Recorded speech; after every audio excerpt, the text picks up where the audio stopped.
الحمدللہ وحدہ الصلاۃ والسلام علی من لا نبی بعدہ اعوذ باللہ من الشیطان الرجیم بسم اللہ الرحمن الرحیم اللہم صلی علی محمد وعلی آل محمد کما صلیت علی ابراہیم وعلی آل ابراہیم انک حمید مجید اللہم بارک علی محمد وعلی آل محمد کما بارکت علی ابراہیم وعلی آل ابراہیم انک حمید مجید۔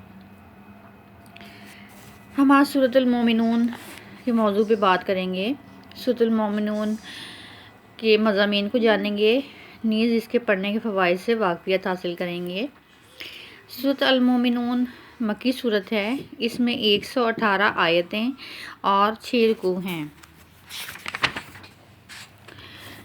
سورۃ المومنون کا تجوید کردہ سورت کا نام پہلی ہی آیت قد افلح المومنون سے منسوب ہے۔ اس کا زمانہ نزول کچھ اس طرح سے ہے کہ مکہ کا دور متوسط ہے۔ پس منظر میں صاف محسوس ہوتا ہے کہ اگرچہ نبی پاک صلی اللہ علیہ وآلہ وسلم اور کفار کے درمیان سخت کشمکش چل رہی ہے، لیکن ابھی کفار کے ظلم و ستم نے پورا زور نہیں پکڑا تھا۔ آیت 75 to 76 سے صاف طور پر یہ شہادت ملتی ہے کہ یہ مکہ کے اس قحط کے دور کے زمانے کی یہ صورت نازل ہوئی ہے جو اسی وقت متوسط دور میں برپا ہوا تھا اور سخت قحط اور سخت بھوک کا سا عالم تھا۔ عروہ بن زبیر کی ایک روایت ہے کہ اس وقت حضرت عمر رضی اللہ عنہ ایمان لا چکے تھے۔ وہ عبد الرحمن بن عبد القاری کے حوالے سے حضرت عمر رضی اللہ عنہ کا یہ قول نقل کرتے ہیں کہ یہ صورت ان کے سامنے نازل ہوئی تھی، اور نزول وحی کے وقت جو کیفیت نبی پاک صلی اللہ علیہ وآلہ وسلم پر طاری ہوتی تھی وہ اسے خود دیکھ رہے تھے، اور جب نبی پاک صلی اللہ علیہ وآلہ وسلم وحی سے فارغ ہوتے تو آپ صلی اللہ علیہ وآلہ وسلم نے فرمایا کہ تم پر ابھی 10 ایسی آیات اتری ہیں کہ اگر کوئی ان کے معیار پر پورا اتر جائے تو یقیناً جنت میں جائے گا۔ اور پھر آپ صلی اللہ علیہ وآلہ وسلم نے اس سورت کی ابتدائی آیات سنائیں۔ موضوع اور مباحثت۔ اس سورت کا موضوع اور مباحثت کچھ اس طرح سے ہے کہ اتباع رسول صلی اللہ علیہ وآلہ وسلم کی دعوت اس سورہ کا مرکزی مضمون ہے، اور پوری تقریر اسی کے مرکز کے گرد گھومتی ہے۔ آغاز کلام اس طرح سے ہوتا ہے کہ جن لوگوں نے اس پیغمبر صلی اللہ علیہ وآلہ وسلم کی بات مان لی ہے ان کے اندر یہ اوصاف پیدا ہو رہے ہیں، اور یقیناً ایسے ہی لوگ دنیا اور آخرت کی فلاح کے مستحق ہیں۔ اس کے بعد انسان کی پیدائش، آسمان اور زمین کی پیدائش، نباتات اور حیوان کی پیدائش اور دوسرے آثار کائنات کی طرف توجہ دلائی گئی ہے۔ اس سے مقصود یہ ذہن نشین کرنا ہے کہ توحید کی جس حقیقت کو جاننے کے لیے یہ پیغمبر صلی اللہ علیہ وآلہ وسلم تم سے کہتے ہیں، اس کے برحق ہونے پر تمہارا اپنا وجود اور پورا نظام کائنات گواہ ہے۔ پھر انبیاء اور ان کی امتوں کے قصے شروع کیے گئے ہیں جو بظاہر قصے ہیں اور چند باتیں سمجھائی گئی ہیں۔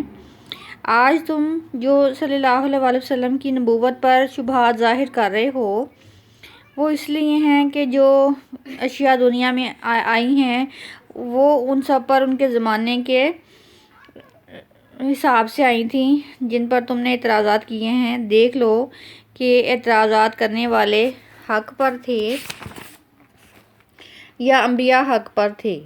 توحید اور رسالت کے بارے میں جو تعلیم نبی پاک صلی اللہ علیہ وآلہ وسلم دے رہے ہیں یہی تعلیم ہر زمانے کے انبیاء نے دی ہے۔ جن قوموں نے انبیاء کی بات نہ سنی، ان کی مخالفوں پر اعتراضات کیا اور وہ آخرکار تباہ ہو کر رہے۔ خدا کی طرف سے ہر زمانے میں ایک ہی دین آتا رہا ہے اور تمام انبیاء ایک ہی امت کے لوگ تھے۔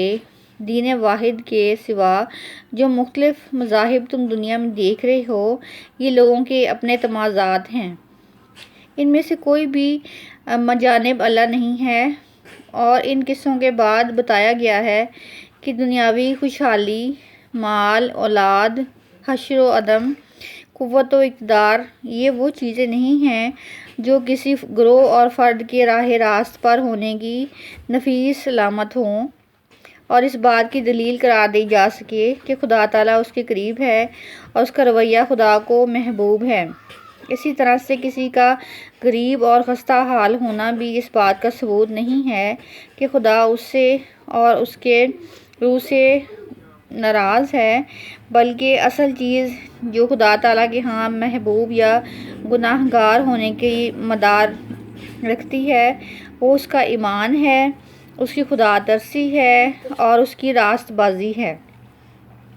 یہ باتیں اس لیے ارشاد ہوئی ہیں کہ نبی پاک صلی اللہ علیہ وآلہ وسلم کی دعوت کے مقابلے میں اس وقت جو مزاحمت ہو رہی تھی اس کے علمبردار سب کے سب مکے کے شیوخ اور بڑے بڑے سردار تھے، اور وہ اپنی جگہ خود بھی یہ گھمنڈ رکھتے تھے اور زیر اثر لوگ اس غلط فہمی میں مبتلا تھے کہ نعمتوں کی بارش ان لوگوں پر ہو رہی ہے اور جو بڑھتے ہی چلے جا رہے ہیں اور ان پر ضرور خدا اور دیوی دیوتاؤں کا کرم ہے۔ یہ لوگ محمد مصطفیٰ صلی اللہ علیہ وآلہ وسلم کے ساتھ ہیں اور ان کی جہالت خود ہی انہیں تباہ کر رہی ہے کہ خدا ان کے ساتھ نہیں ہے اور دیوی دیوتاؤں کی کرم ان پر ہے۔ اس کے بعد اہل مکہ کو مختلف پہلوؤں سے نبی پاک صلی اللہ علیہ وسلم کی نبوت پر مطمئن کرنے کی کوشش کی گئی ہے۔ پھر ان کو بتایا گیا ہے کہ یہ قحط جو تم قوم پر نازل ہوا ہے یہ ایک تنبیہ ہے اور بہتر ہے کہ تم دیکھ لو، سنبھل جاؤ، راہ راست پر آ جاؤ، ورنہ اس کے بعد سخت تر سزا ملے گی جس پر یہ سب لوگ بلبلا اٹھیں گے۔ پھر ان کو اثر نو ان آثار کی طرف توجہ دلائی گئی ہے جو کائنات میں اور خود ان کے وجود میں موجود ہیں، جو نبی پاک نے دعوت حق دی ہے کہ اس کی شہادت کے آثار تمہیں نہیں ملے، کیا عقل اس کی محنت اور اس کی صحت پر صداقت نہیں دیتی؟ پھر نبی پاک صلی اللہ علیہ وسلم کو ہدایت دی گئی ہے کہ تم پچھلے طریقوں سے ہی مزاحمت کو قبول کرنا، شیطان بھی تم کو برائی کا جواب برائی سے دینے پر آمادہ کر دے تب بھی تم مزاحمت سے باز نہ آنا، اور جو کچھ تم نے دعوت حق کے پیروکاروں سے کہا ہے اس کا سخت جواب لیا جائے گا۔ سورۃ المومنون ایک مکی صورت ہے اور اس میں ذکر ہے مومن اعظم کا، عام ایمان والوں کا۔ مومن اعظم کون ہے اور انتہائی درجے کا ایمان کن کو حاصل ہے؟ مومن اعظم کی کچھ صفات بیان کی گئی ہیں اور کچھ صفات یہ ہیں کہ دنیا کی ایمان والوں کے اندر دنیا اور ایمان ان کے اندر موجود ہو اور گویا کہ وہ مومن اعظم ہیں، یعنی ایمان ان کے دلوں میں موجود ہو۔ عام ایمان والوں میں ان کا مرتبہ بلند ہو۔ اللہ تعالیٰ نے اپنی معرفت کے لیے دنیا میں دو ذریعے رکھے ہیں، ایک انسان کی ذات ہے اور دوسرے اللہ تعالیٰ کی کائنات ہے۔ انسان اپنی ذات کے اندر جب غور و فکر کرتا ہے تو کائنات کے بنائے ہوئے نظام کی تعریف کرتا ہے، انسان کی اپنی تعظیم و آرائش کیسے ہوئی ہے، اپنے ذات کے اندر ڈوب کے وہ خالق کو پا لیتا ہے۔ جسے علامہ اقبال نے فرمایا تھا کہ اپنے من میں ڈوب کے پا جا سراغ زندگی، اپنے من میں ڈوب کے پا جا سراغ زندگی، تو اگر میرا نہیں بنتا نہ بن، اپنا تو بن۔ اور یہ کہ اپنی ذات کے اندر خالق کو پا لیتا ہے۔ کیا تم خدا کو نہیں جانتے؟ ادھر ادھر ڈھونڈنے کی بجائے اسے اپنے اندر ڈھونڈو، اپنی ذات کو پہچانو گے تو خدا کو پہچان لو گے۔ میرا بنانے والا بڑا باکمال ہے، آسمانوں کی بلندیاں، زمین کی وسعتیں، سوچوں کی گہرائی، دریا کا وقار انسان کو اللہ کی ذات کو پانے میں آسانی کرتا ہے۔ سورج اپنی مرضی سے نہیں نکلتا اور نہیں ڈوبتا، چاند سورج ستاروں کی جھلملاہٹ کسی وقت اور کسی منشا پر ہے، اپنی مرضی سے تو یہ سب کچھ نہیں ہو رہا۔ بادلوں کی گرج، بجلی کی کڑک معرفت الہی کے ذریعے ہیں، اس کی ذات اور اللہ تعالیٰ کی کائنات۔ اللہ تعالیٰ نے انسان کے ذات کو تخلیق کے مراحل دیے ہیں، پھر مومن اعظم بنایا ہے۔ انبیاء کا ذکر کیا کہ دیکھو کہ انہوں نے دنیا میں رہتے ہوئے اور دنیا کی آزمائشوں کو سہتے ہوئے کیسے روحانیت کے کمالات کو پایا ہے۔ اگر نماز میں وقت آیا تو نماز ادا کی، نیک اعمال میں سستی نہ کی، اور دین اور مذہب کے حوالے سے کبھی بیزاری کا اظہار نہیں کیا۔ اگر تم تلاوت کر کے اگر اس کے فضائل اس طرح سے ہیں کہ اگر کوئی سورہ المومنین کو پانی پر تلاوت کر کے پی لیا جائے اور کھانے پینے کی چیزوں پر پھونک مار دی جائے پڑھ کے، تو انسان نمازی بن جاتا ہے اور عبادت کا ذوق اس میں پیدا ہو جاتا ہے۔ 41 ڈیز تک ایسا کرنا ہے۔ خواتین ناگے کے دن بعد میں شمار کر لیں۔ روزانہ ایک دفعہ جو کچن میں موجود مسالے ہیں ان پر بھی پڑھ کر پھونک سکتے ہیں۔ اس کے علاوہ جو شرابی ہو، جوا ہو یا خمار کا شوق رکھتا ہو یا حرام کی سے لت پڑی ہو، مرد ہو یا عورت ہو، تو وہ پاک دامنی کے لیے اور عفیفت پیدا کرنے کے لیے سورۃ المومنین کو پڑھ کے عرق گلاب پر دم کریں اور عرق گلاب پانی میں مکس کر کے پی لیں تو گناہوں کی طرف سے نفرت پیدا ہو جائے گی۔ اگر کوئی کسی شخص کی بیوی پریشان ہو کہ اس شخص میں گندی عادتیں ہیں، یا وہ شراب پیتا ہے یا جوا کھیلتا ہے یا وہ گھر وقت پر نہیں آتا، تو وہ بھی سورۃ المومنون کو عرق گلاب پر دم کرے، پانی میں مکس کر کے شوہر کو پلا دے تو گھر میں تنگی اور پریشانی جاتی رہے گی۔